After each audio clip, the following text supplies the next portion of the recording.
Hello everybody, welcome to Red Tool House.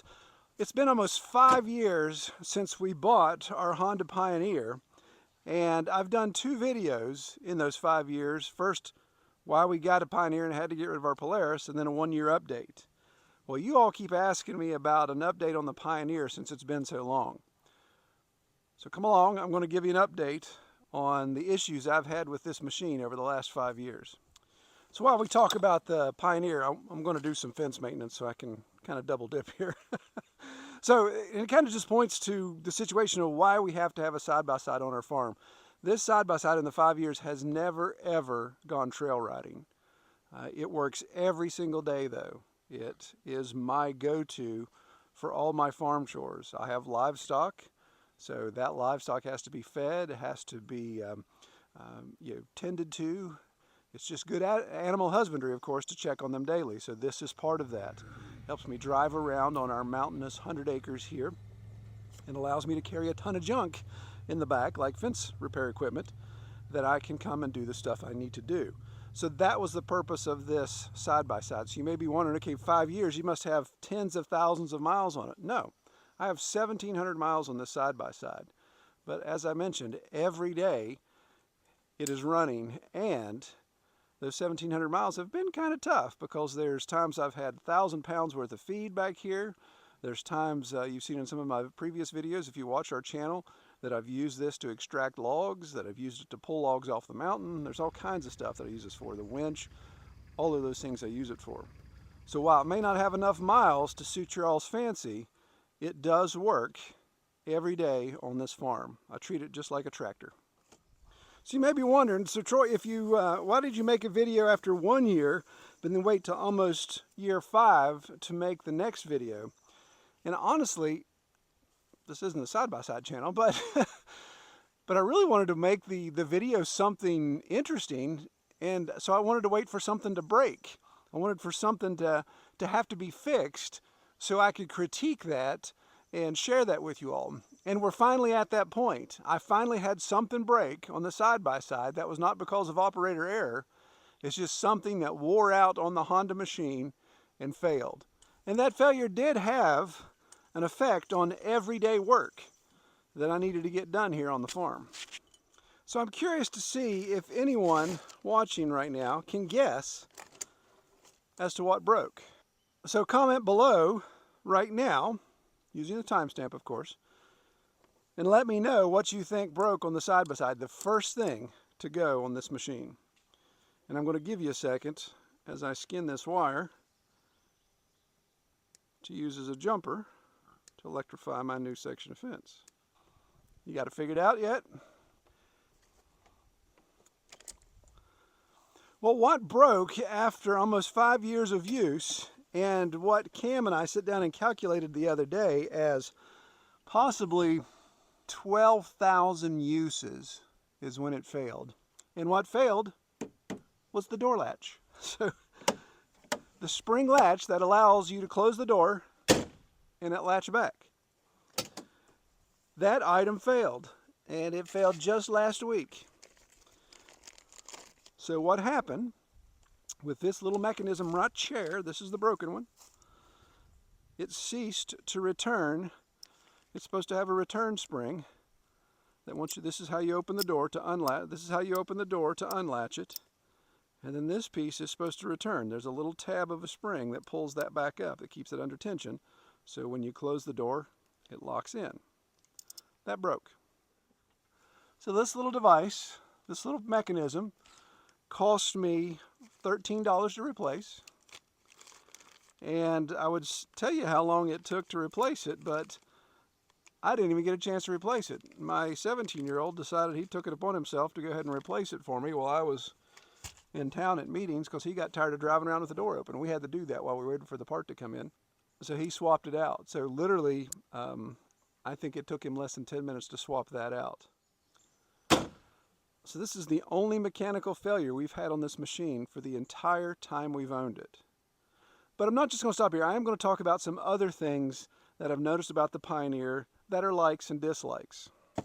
So since my first two videos about our Pioneer gained a lot of attention, One video is about to hit 1 million views, and the other one I think is about 500,000. Well, that obviously got the attention of Honda, and maybe Polaris, although I haven't heard from Polaris. We got the attention of Honda, and since the last video we shot, they sent me one time to Tennessee on the trail system down there to try out their new Pioneer 5-door packages, their trail package and their farm package.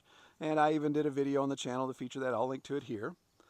And then just last year, they introduced their new quad cab, and they sent Kelly and I to Montana for a time to try out the quad cab on this beautiful ranch, and we detailed a video as well. I'll link it here.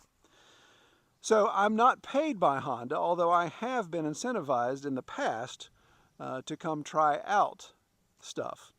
No cash changed hands, of course. It's just the trips that were involved and wanted me to try out their new products. Did they give me a new Honda? No. Will they give me a new Honda? Not going to happen.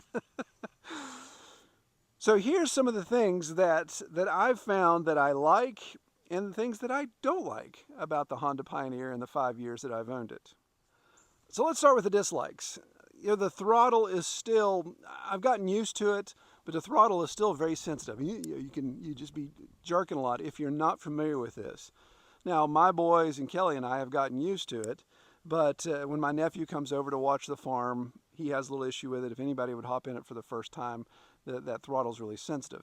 And there are aftermarket products you can put on Throttle Max. You guys have commented about that. I haven't messed with that.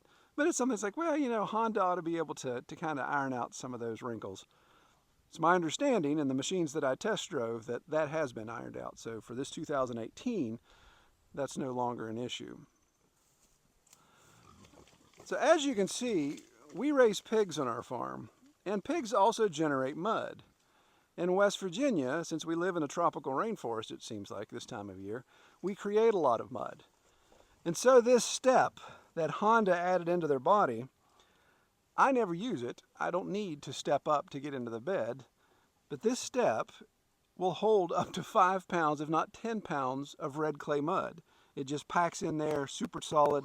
Fortunately, my son's been taking care of this. He cleans it out for me on a regular basis. But it packs in there so tight, it's hilarious. He took out 2 bucket loads on either side of mud when he cleaned it up the last time. So it's kind of like this flawed body design, or they just don't expect pig farmers to be running it through red clay mud all the time. So to get to different places on my farm, I have to drive through water a lot. And these things can handle getting wet, but it's just funny. I don't know if I can find the spot here. Not enough sunlight, but right behind the pedals, there's just a gap in the body molding that allows water to come through. So you can kind of see it, the floor's wet there all the time. It's also a little muddy, but there's always water that comes through. So that to me is just kind of a, if that could have been closed off a little bit, that'd have been better. So another thing that I wish they would just do differently, and I had this, I got spoiled with my Pioneer, was these bedsides. You can see I have tons of junk in this all the time. It's my tools, fence stuff, spaghetti, no, that's obviously cardboard for fire starting, just various things, chains and those type of things. And what I liked about the Polaris is it had those, I don't know what you call it, cylinder mounts, just holes in the bed walls that you could make or buy accessories to fit down in there, because you could just take a piece of PVC pipe and stick it down in and it worked fine. Honda doesn't have anything like that. They don't have anything. They've got spots where you can put boards across and simple things like that. But I would like to have a way, almost like a Picatinny rail on a rifle or something, to have some sort of mounting rail that you could make your own attachments or include attachments there.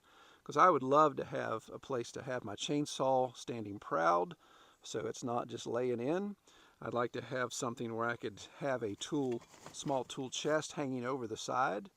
I don't use my dump bed a lot, but I'd like to have the ability to still dump it and not have all this weight of a toolbox in the dead center, maybe side packs and stuff. I even thought, is there a way to manufacture a flatbed for these things, like you see the pipeline trucks and things do? Because to me, a flatbed would be way more useful if it could have permanent mounted toolboxes and things like that on it versus this dump bed.